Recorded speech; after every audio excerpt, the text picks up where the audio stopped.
The boat was found. The couple was not.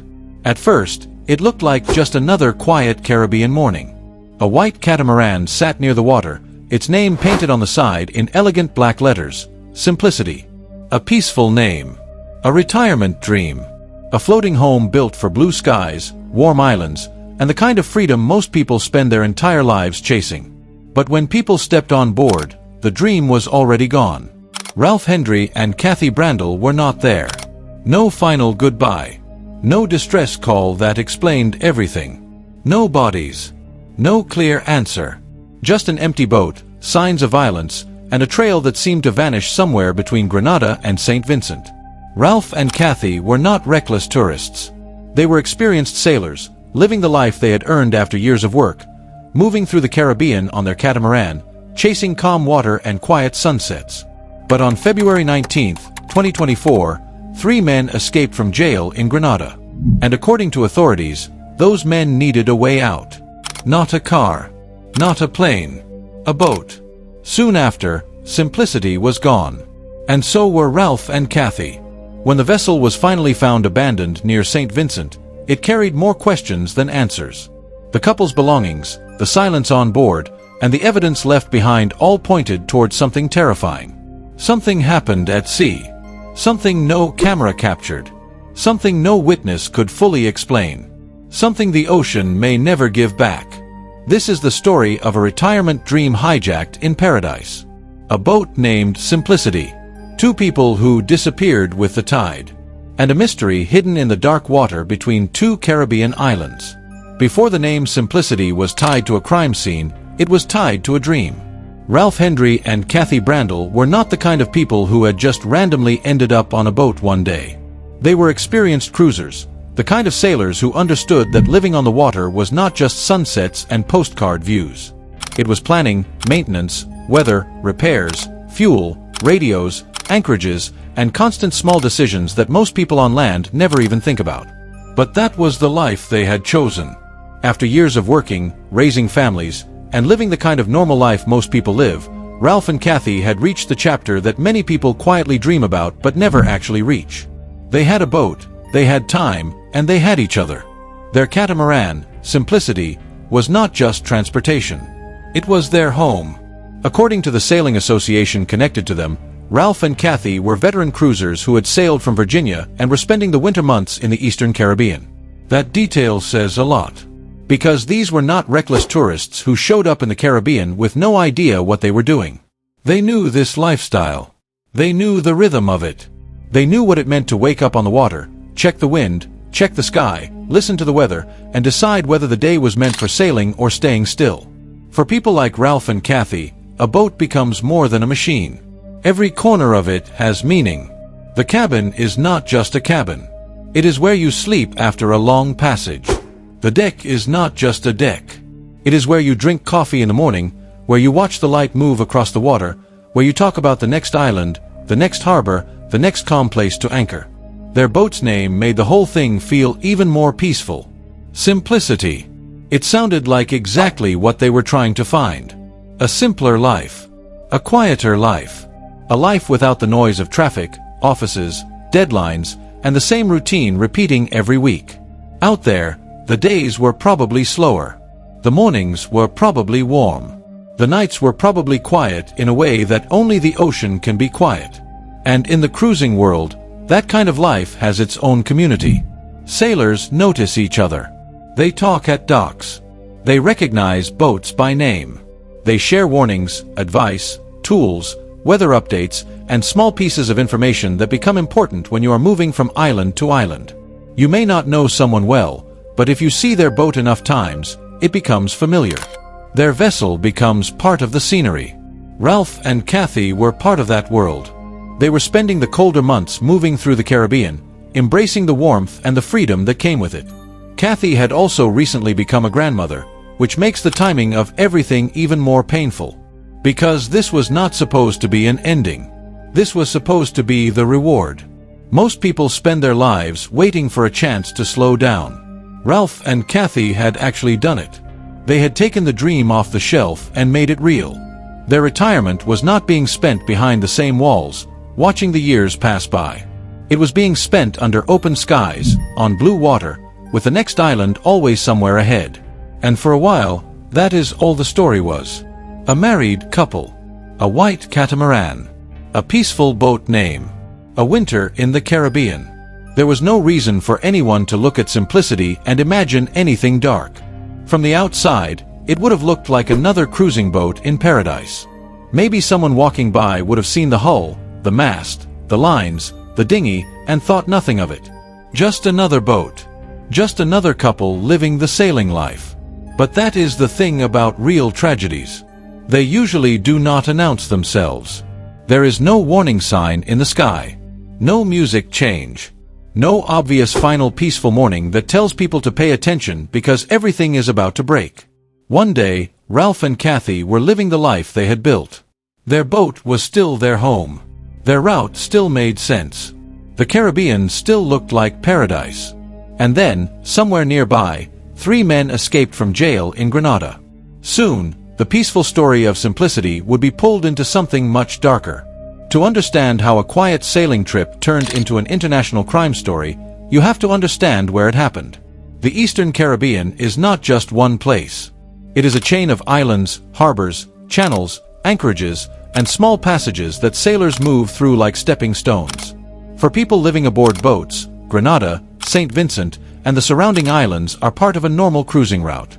You stop, anchor, check the weather, buy supplies, meet other sailors, and then move on when the wind looks right. That was the kind of world Ralph Hendry and Kathy Brandel were living in. Their boat, Simplicity, had carried them into the Caribbean from Virginia.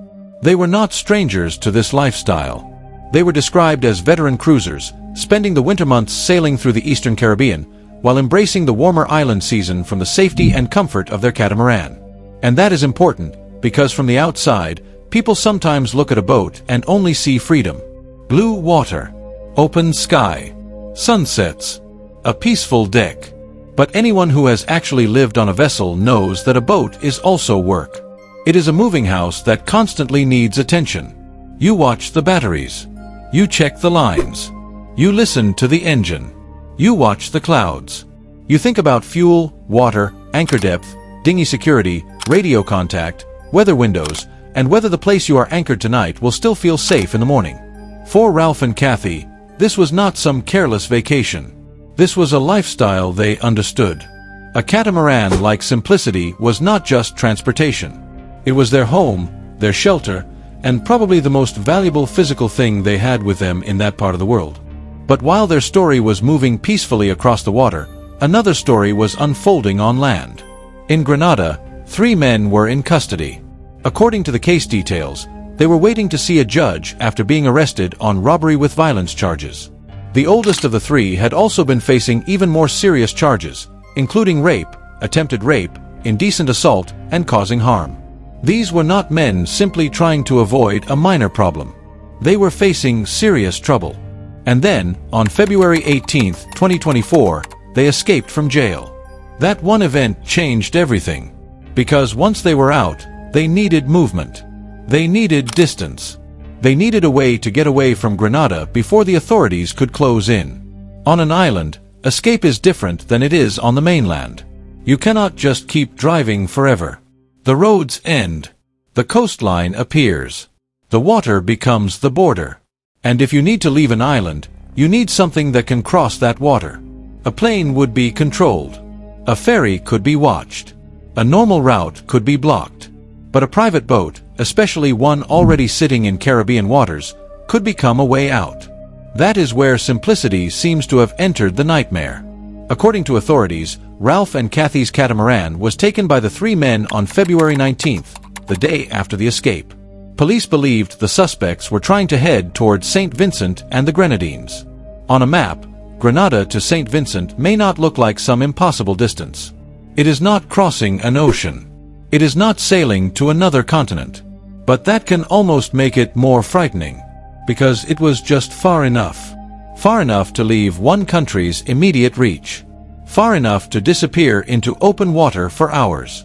Far enough that whatever happened on board could happen away from cameras, away from streets, away from witnesses, and away from anyone who might hear a scream. That is the darker side of maritime crimes. On land, a crime often leaves behind fixed places. A road, a house, a store, a parking lot, a camera, a neighbor, a person who heard something through a wall. At sea, the scene moves. The floor moves. The evidence gets wet. The wind changes. The boat keeps going. And behind it, the wake disappears like nothing ever happened. If the police theory is correct, then Simplicity was not just stolen while empty. It was taken with Ralph and Kathy connected to it. That means their own floating home may have become the escape vehicle for 3 desperate men. That is what makes the case feel so violating. A boat is supposed to be the safe place, especially for cruisers. You come back to it after going ashore. You sleep in it. You cook in it. You trust it with your life. You lock yourself inside it during bad weather. You rely on it when land is out of reach. For Ralph and Kathy, Simplicity was the place that carried their retirement dream. For the suspects, it may have only looked like an opportunity. Away off the island. A vessel with enough range to reach another shore. A means to escape. And somewhere between those two realities, the peaceful sailing story collapsed. The exact moment that happened is still the part that feels hidden. Maybe the couple understood immediately that something was wrong. Maybe they thought they could cooperate and survive. Maybe they were threatened. Maybe they resisted.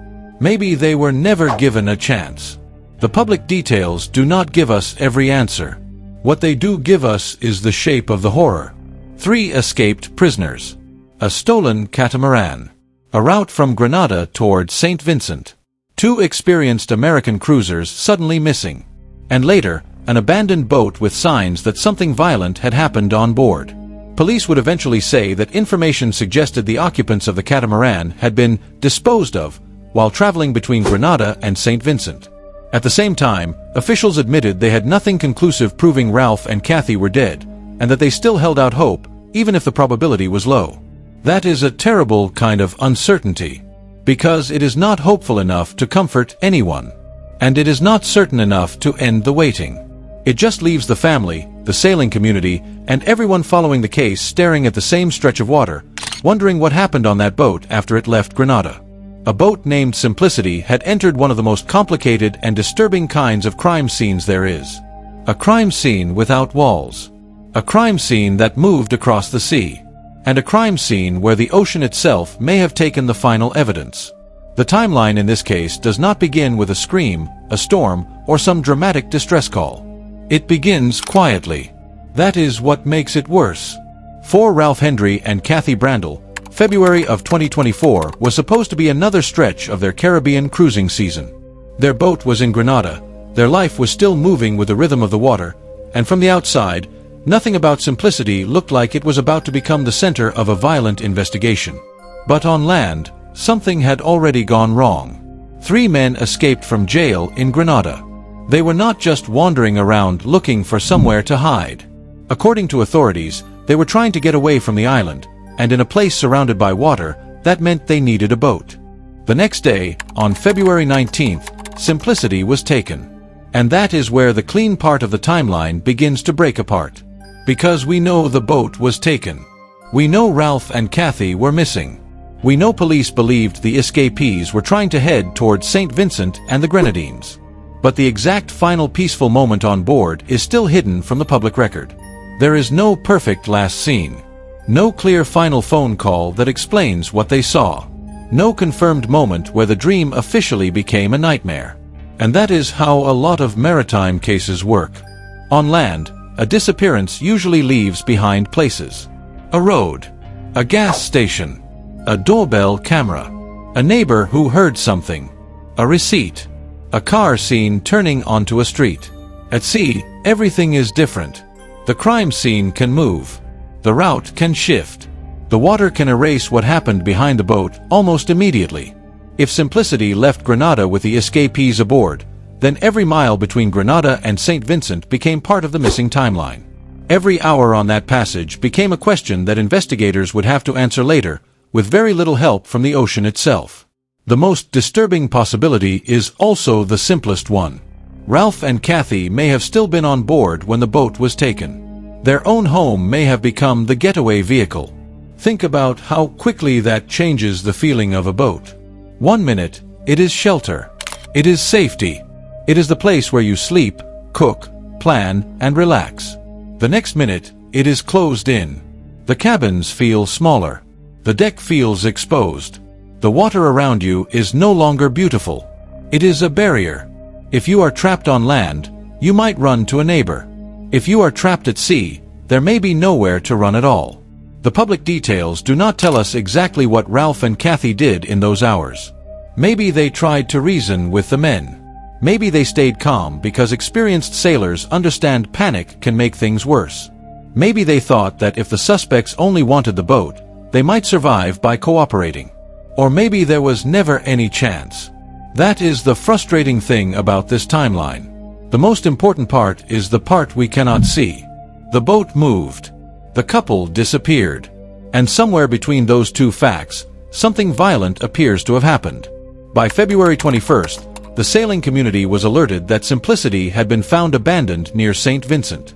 A skipper who found the vessel reported evidence of apparent violence, and from that moment, the story stopped feeling like a rescue situation and started feeling like something much darker. That means there was roughly a 2-day gap between the boat being taken and the boat being found. 2 days is not much time in normal life. But at sea, 2 days can become a whole world. A boat can travel far enough to cross jurisdictions. Evidence can be moved, lost, washed, or thrown overboard. People can vanish into water so wide that even knowing the route does not tell you the exact place to search. And that is what seems to have happened here. Police later said information suggested that while traveling between Grenada and St. Vincent, the suspects disposed of the occupants of the catamaran. But even then, officials were careful. They said they had nothing conclusive proving Ralph and Kathy were dead, and that they still held out hope, even if the chances were low. That statement leaves the case suspended in a horrible place. Not enough hope to feel relief. Not enough certainty to grieve properly. Just an empty boat, a suspected route, and a stretch of Caribbean water that may have seen the last moments of two people who had only been trying to live peacefully. By the time Simplicity was discovered, the journey had ended for the boat. But for Ralph and Kathy, the trail had vanished into the sea. When Simplicity was finally found, it did not bring the kind of relief people were hoping for. At first, finding the boat should have been a good thing. In a missing persons case at sea, any piece of the puzzle matters. A vessel, a radio, a dinghy, a bag, a phone, anything at all can give investigators a place to start. And in this case, the biggest piece of the puzzle had come back. The catamaran was there. But Ralph and Kathy were not. By February 21st, the Salty Dogs Sailing Association had been alerted that Simplicity had been found abandoned near St. Vincent. A cruising skipper who came across the vessel found what was described as evidence of apparent violence. And with that, the entire mood of the case changed. Because an abandoned boat is one thing. An abandoned boat with signs of violence is something else entirely. For anyone who has ever lived on a boat, or even spent a few days on one, the idea is deeply unsettling. A boat is not like a car you can leave on the side of the road. It is not something people usually walk away from without a reason. Especially not a cruising catamaran that has been serving as someone's home. Ralph and Kathy's whole life was on that boat. Their supplies, their equipment, their personal belongings, their routine, their memories. Everything that made Simplicity feel normal should have still been there in some form. But now, investigators were not looking at it as a home anymore. They were looking at it as a crime scene. And maritime crime scenes are a nightmare. On land, you can tape off a room. You can close a street. You can protect footprints, bloodstains, fingerprints, camera footage, and witness locations. But at sea, everything is fighting against you. Saltwater, wind, heat, movement, time, and distance all start destroying the scene before anyone even knows there is a scene to protect. The boat had moved. The people were gone. And whatever happened on board had already been exposed to the ocean. Authorities in St. Vincent and the Grenadines later said the yacht's crime scene was consistent with signs of violence. Several items were scattered on the deck and inside the cabin, and a red substance that looked like blood was seen on board. That detail is where the hope started getting thinner. Because maybe, before that, there was still a chance to imagine some strange explanation. Maybe Ralph and Kathy had somehow gotten off the boat. Maybe they were injured somewhere. Maybe they had been taken somewhere else. Maybe there was still a version of this story where the boat was empty, but the couple was alive. But once the signs of violence were reported, the story became much harder to soften. The deck and cabin of Simplicity had become part of the evidence. Think about how disturbing that must have been for the people who knew them. This was not some unknown vessel. This was their boat. Their retirement home. The place where they probably drank coffee in the morning, checked the weather, talked about the next island, and ended each day with the water moving beneath them. Now, strangers were stepping through it carefully, looking for blood, damage, missing objects, signs of a struggle, and anything that could explain where Ralph and Kathy had gone. Every scattered item mattered. Was it thrown during a fight? Was it knocked loose during panic? Was the boat searched? Was something taken? Was someone trying to clean up? Or had rough movement at sea disturbed the scene after the violence had already happened? Those are the kinds of questions investigators had to start asking. And the problem was that the most important witnesses were missing. Ralph and Kathy could not explain what happened. The boat could only show traces. The ocean could only hide the rest. It also meant that the discovery did not end the search. It expanded it. Now investigators had the vessel, but they still did not have the couple. They had signs that something terrible had occurred, but not the final answer. They had suspects, but the sea still held the part of the story everyone needed most. And for the sailing community, that was horrifying. Cruisers are used to bad news. Boats run aground. Engines fail. Storms shift. People get hurt. Sometimes people disappear. But this was different. This was not an accident caused by weather or bad navigation. This looked like violence entering a world that survives on trust. Bob Osborne, the president of the Salty Dog Sailing Association, said the event was deeply upsetting, and that in all his years cruising the Caribbean, he had never heard of anything like it. That says a lot. Because sailors know the sea can be dangerous. But this was not the sea turning against Ralph and Kathy. This was people. And when Simplicity was found empty near St. Vincent, it gave investigators the first clear look at the nightmare. The boat had survived the journey. The couple had vanished.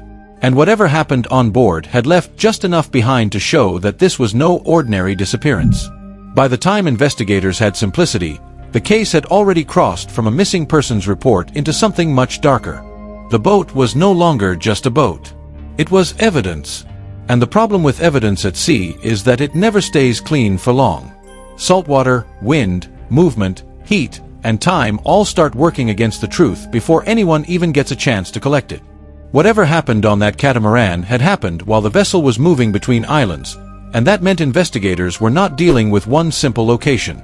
They were dealing with a crime scene that had traveled. Grenadian police believed the 3 escaped prisoners had taken Ralph and Kathy's catamaran after escaping custody, and that they were trying to make their way towards St. Vincent and the Grenadines. All 3 men were eventually found and arrested. That gave police suspects. But it did not give them Ralph and Kathy. And that was the hardest part of the investigation. Because without the couple, everything had to be reconstructed from what was left behind. The condition of the boat. The route it may have taken. The statements of the suspects. The timing of the escape. The place where the vessel was found. The possible blood on board. The scattered items inside the cabin and on the deck. Authorities in St. Vincent said the yacht's crime scene was consistent with signs of violence. They found items thrown around the deck and cabin, along with a red substance that appeared to resemble blood. That detail made the case feel almost impossible to explain away. If this had only been a stolen boat, the story would have been bad enough. But now investigators were looking at evidence that suggested something violent had taken place before the boat was abandoned. Still, the official language stayed careful. Grenada's police commissioner said information suggested that while traveling between Grenada and St. Vincent, the suspects had disposed of the occupants of the catamaran. But in the same statement, he made it clear that they had nothing conclusive proving Ralph and Kathy were dead. He said they still held out hope, even if the probability was low. That is the kind of statement that leaves everyone trapped in the middle. It sounds like police fear the worst. But it also refuses to close the door completely. For the family, that had to be unbearable. Because hope in a case like this does not feel peaceful. It feels like being forced to wait beside an ocean that may already know the answer. The suspects were reportedly cooperating with investigators and had already pleaded guilty to immigration-related charges. But those charges were not the center of the story. They only proved part of the movement from one place to another. They did not answer the question everyone cared about most. What happened to Ralph and Kathy? That question sat over everything. The investigation involved both Grenadian and Vincentian authorities, and officials warned that the information they could share with the public was limited because the case was still ongoing. And that makes sense. In a case this serious, police cannot just release every detail. They have to protect evidence. They have to compare statements. They have to make sure what they say publicly does not damage what happens later in court. But silence also creates space. Space for rumors. Space for fear. Space for the sailing community to imagine what might have happened during those missing hours between Grenada and St. Vincent. In the end, investigators had the suspects, the stolen boat, and signs of violence. But the sea still had the most important part of the case. And until it gave that back, the investigation could only move forward with one terrible fact hanging over it. Simplicity had been found. Ralph and Kathy had not. For Ralph and Kathy's family, the aftermath did not begin with answers. It began with waiting. That is one of the cruelest parts of a disappearance at sea. On land, families can sometimes go to the last known place. They can stand outside a house, walk a road, speak to neighbors, look at cameras, follow a trail. But in this case, the last known place was moving water. A route between two islands. A stretch of sea wide enough to hide everything. The boat had been recovered. The suspects had been arrested. Authorities had already said they feared Ralph and Kathy had been thrown into the ocean during the trip from Grenada towards St. Vincent. But even then, police had to admit they had nothing conclusive proving the couple were dead. They still held out hope, even if the chances were low. That is a terrible place for any family to be. Not fully hopeful. Not fully grieving. Just suspended between what officials believe happened and what the ocean has not yet confirmed. And behind the headlines, Ralph and Kathy were not just the missing American couple. They were real people with a family, a history, and a life that had not been finished yet. Kathy had recently become a grandmother.